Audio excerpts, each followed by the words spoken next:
Hello everyone, welcome to this SUPboarder video where I'm going to be giving you the full review of the new Infinity Everready, a board that's had a lot of racers paddling very fast since its release. This is a board that's going to be replacing the Blackfish Dugout, and it is a board designed for all types of water paddling conditions.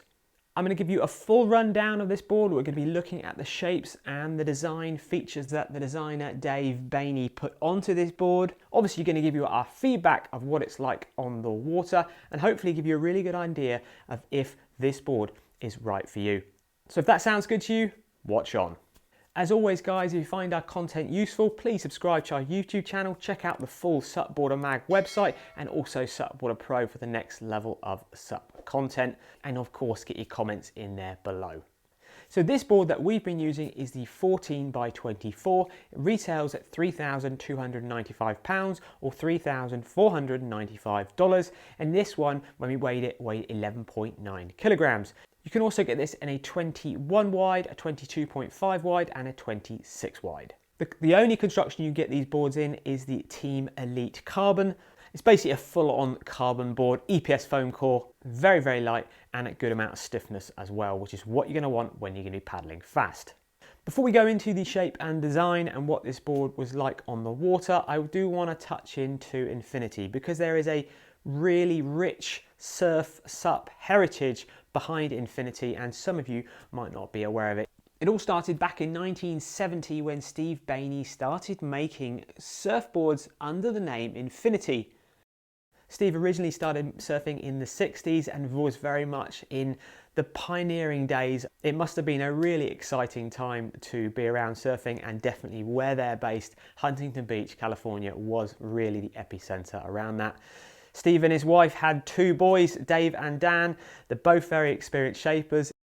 Infinity started making SUPs quite a few years ago, and they were very much the early pioneers, definitely in the States, and it's really great to see way more of their boards over here in Europe now. Dave Boehne is definitely the man behind Infinity SUP. Dave is giving us a lot of very interesting, new and innovative shapes in the SUP market at the moment. I've just been using the Escape Pod, which is a new twin fin, super short surf SUP. And even at a time now where the market is definitely slowed down, Dave is still pushing forward and making really interesting shapes. And this is another great example of it here. But now Infinity is getting more momentum. They have a bigger team of riders. They have a very good team of racers. And you'll also see top surfers using their gear all around the world as well. So they definitely are a top-end brand that, if you're unaware of, do deserve a look at. So now look at Infinity's race boards. They have had a few standout boards. They've had the Whiplash, they've had the Blackfish, they've had the Dugout version of that Blackfish as well. And this board is coming in to take the place of that Blackfish. And this board's got some really interesting and new design features on it that no other brands have got. And for us, as reviewers and paddlers, it's really exciting to get on gear like that. So let's jump into this. First off, looking at the outline shape. You'll notice right up at the nose, obviously you've got a very thin wave piercing nose, very similar to other racing SUPs in the market. And right at the tail, it's slightly pulling itself in to a square or a tail, but thin down at the back of the board. The midsection of the board is fairly parallel, and you will notice by looking at the outline shape, the widest part of the board is pretty much just in front or just beside where you're standing. Moving on to the top and deck shape, starting up at the nose again. So there's a lot of volume up at the nose there, and you'll see that there's quite a lot of V where basically the nose comes up and moves back. That bigger V on the more volume in the nose is just going to stop the water from wrapping over the nose of the board when you're maybe nose diving or running down a bump and it forcing the water back. So it's going to keep it a slightly drier board. Moving back there, then it comes into the deep dugout, recess right down so you can get lower in the board, and then it climbs subtly all the way back up to the back of the board. Bear with me, I am going to jump back into how this all feels on the water when we speak about it in a minute. Now carry on looking at the rails of the board. Because this is a dugout board, it means you can have a bigger, larger rail. It's fairly rounded up at the front, and as you move back past your standing area and towards the back of the board, you're getting a much squarer rail. Looking at the side profile of the board, or the rocker line, has a fairly constant rocker from nose to tail from what we can see, but it's not heavily rockered. So it's just a nice, gentle rocker line. A little telltale for that, that's really going to help in all water performance. The flatter the rocker line your board is going to be, the faster it'll be in flat water, but the harder it'll be to paddle in all water conditions. So that's definitely a telltale sign here that this board is more of an all water board. Now, if we look at the bottom shape, this is where the magic happens, and this is where you're going to have to concentrate to work out really why this board is designed in the way it is. So right up at the nose of the board, you have a fairly rounded board. Definitely no flat bits up on that front section. As you're moving back, the roundness continues, but it slowly softens out until you're going to start to see there's a flatter section in the mid part of the board, but you still have a fairly large rounded edge to the entrance of the rails. As you move your straight edge back towards the back of the board, the rounded edge slowly gives away, and right near the fin at the back of the board, you'll see that there's a raised V. Now, we're going to touch back on this in a minute, but this is where all of the magic, as I said, happens with the board and reason it paddles like it does. Looking at the fin placement, a quick recap. If you put your fin box and your fin further back towards the back of the board, it's going to give you more straight line performance, but it's going to be harder to turn. Put it further forward, it's going to be less straight line performance, but easier to throw around and put into turns. It's in a similar place to other all-round boards in the market, but it isn't as far back as I've seen some all-round race boards in the market. Looking at the fin it comes with a very nice Infinity full carbon fin, very stiff, nice profile. It's got quite a funky shaped design on the back of the fin. I don't honestly know how that sort of waved effect releases the water, but it does look pretty cool, and it is a good quality fin. And there's a little bit of movement in that fin box, so you can move that fin around forward and back as well. Finishing off looking at the fittings and the deck features on this board. First off, you'll notice there's multiple places you can put the handle on this board. Some of you opt for handles right on the rails, some of you opt for handles in the middle. It's a real personal preference. With a dugout board like this, you can actually carry it just with the rail of the board, so you don't need the handle just to transport it. There's a few different leashing points on this board, one in the front area, just in front of your standing area, one in the traditional place at the back. You've got an FCS mount just in front of you, so you can add a drinks bottle, GPS mount, all that sort of stuff. A really nice feature on this board is the deck pad. So there is a very different deck pad that we've seen from other Infinities, and to be honest, it's a very different deck pad than we've seen on any other boards. A few different types of textures on that deck pad, a few different ways that there's slices in that deck pad as well. It's a slightly harder deck pad, but it does look very, very well finished and very stylish. And at the back of the board, when you're doing step back turns, there's some good arch support, and you've got a good foam kicker at the back as well. I think that's one of the nicest looking deck pads I've seen from any board this year. And another feature this board has to have, it has some serious drainage holes. It has two on the sides and one in the middle underneath the handle that you can barely see. The one on the sides are nicely placed, and you don't catch them with your paddle because they're slightly around on those rounded rails, and they do seem to work at getting rid of the water quite quickly because, again, it is a dugout board. You are going to find that water will sit in the middle of the board, so those holes are definitely needed. Now let's talk about using this board on the water, referring back to the design shapes I've just spoken about. So first off, stability. How stable is this board? Well, I'm going to be speaking about primary and secondary stability. A quick recap if you're unsure on that. Primary stability is when you stand on the board and you initially are just rocking from side to side. That gives you that primary stability. How does it really feel when you're just standing on the board? The secondary stability is when you suddenly rock over onto one side of the board will start to give you another sort of feeling of stability, another edge to lean on. Now, this board gives you a huge amount of secondary stability, and that is just due to the fact there is a big fat rail on this board.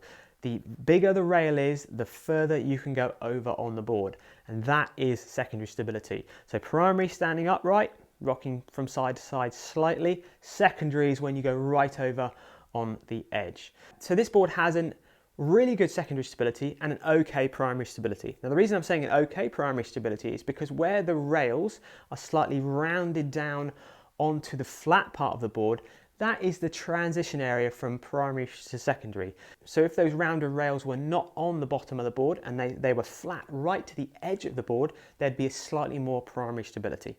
But overall, the board is still stable, and it's still a board that a lot of people, even at the sort of lower intermediate level, will be able to paddle. Like all race boards, you're going to have to jump on them and you will feel initially like, oh wow, this board's a bit narrow, it's very different. But you soon start to relax, and again, the secondary stability is there because there is a nice big rail on the board. I'm going to jump straight into turning, because that's sort of the next question people talk about alongside stability really. This board, I'm going to talk about it turning in two ways. One is a flat turn and the other is a step back turn. Now the flat turn is when you're literally just standing in the middle area and you're just doing a wide arc with your paddle stroke and you're turning the board. And that's where this board turns much easier because it has more of a rounded entry to the rails. So it's not just flat straight across, it's got that slight round bevel. So the water can pass underneath the board and you can turn it easily if you're not in that sort of step back turn mode. But if you are and you do commit to your step back turn, you can walk yourself out of the dugout board. You've still got a good amount of width really at the tail, it's not too thin, and you've still got that secondary stability on the rail at the back of the board, and you can still turn the board around nice and quickly. It feels just like I would expect any other top performing race SUP to do a step back turn. Those sort of moves you're going to have to learn to do, but if you're confident with your footwork and you get yourself back and use your paddle for a bit of bracing, there's no problem with doing step back turns with this board. Now jump on to tracking, so paddling this board in a straight line. The longer the board, the easier the tracking is going to be. Also, the more of the board that's in the water, the better the tracking is going to be. But because this board has that slightly rounded entry to the rail and it has a little bit more rocker up at the nose, so the nose of the board isn't in the water all of the time, it does mean the tracking is good, but is not as good as a more flat water focused paddleboard. Now it is designed to be like that because it's going to give you a benefit in a different thing, which I'm going to speak about in a minute. So now let's talk about speed and glide. Once you get this board up to speed and you start paddling hard, the flat section of the board really does release the water well, and it is a fast board to paddle. But you are required to paddle the board a little bit quicker overall to get most of that speed out of it. And that's again because of the slightly rounded entry to the rails. So if you're paddling it a little bit lighter and you're a bit more of a cruiser paddler, you may not feel this board is as fast as it would be if you were paddling hard. If you actually paddle hard, put the paddle strokes in and get this board up a little bit more to its planing state, which is where it starts riding on top of the water instead of in the water, the flat area underneath the board starts to initiate a little bit more and it starts to be less draggy around the rounded rails, and it's actually quicker. So it's one of the boards that you actually do have to paddle a little bit harder to make it go even faster. Now what I've been saying so far with the flat bottom and the slightly rounded entry to the rails, there is a real reason why these are on the board, and that's for ease of use in the amount of different water conditions you can ride this board in. In this one shot here, you can clearly see where the flat section of the board is and the rounded bottom starts to go into the full rail of the board. You can almost see the outline of that shape on the bottom of the board. Now the advantage to having a softer entry to the rail, so that's what I mean where the board comes up and it slowly softens in to the rail shape, is they're going to be so much more forgiving in open and moving water.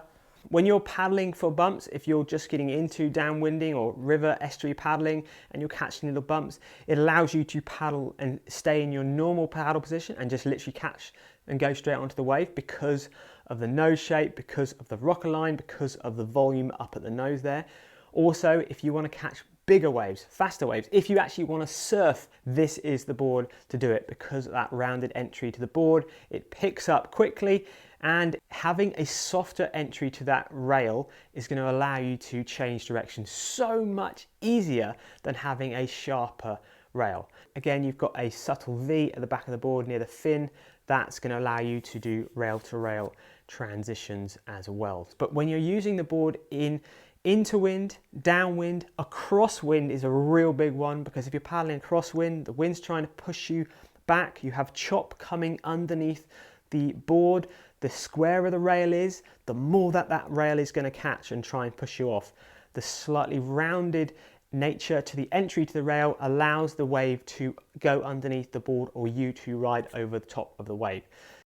But now looking at the cons or negatives of the board, it's just an awareness around that bottom shape when you're paddling on flatter water. So you are going to need to paddle that board a little bit harder to get the most speed out of it. Any moving water, the board is so forgiving, it is easier and quicker to paddle. Moving that con into who will it best suit, you're going to be somebody who's a bit more committed to racing. So I'm not talking about a weekend cruising paddler, I'm talking about a weekend training racer. This board is an all-round paddleboard machine that really excels in more open moving water. And that pretty much sums it up. And hopefully a lot of you will understand if this board is right for you.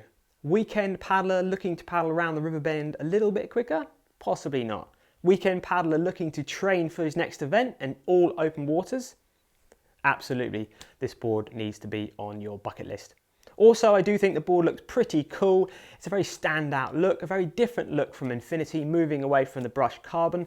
I did like the brushed carbon in the past, but this board does look very nice. And I do like the way it's finished off, and the quality and finish of the board overall does look good as well. It's been great to use and review this board. This board is also going in the SUPboarder Pro Raceboard test, which will be live soon as well. See how this board compares to 3 other top boards on the market. It's so nice to review boards like this, boards that have been designed by shapers, not just copied or taken from other board brands, a completely new shape with different reasons, different design characteristics that the designer has put onto this board. And I think hopefully you'll understand from this video what those characteristics are and why Dave has designed it in the way he has, and if this board is right for you. Any more questions, of course, please get them in the comments section below. Loads of questions and more detail, get them on the Ask the Experts on SUPboarder Pro. Will happily advise if this board or what size you're after or any other boards are right for you as well. Thank you very much for watching. I hope you found this review interesting and informative. My name is Ruben. Give this video a like if you found it useful, and we'll see you on another video soon. Thanks.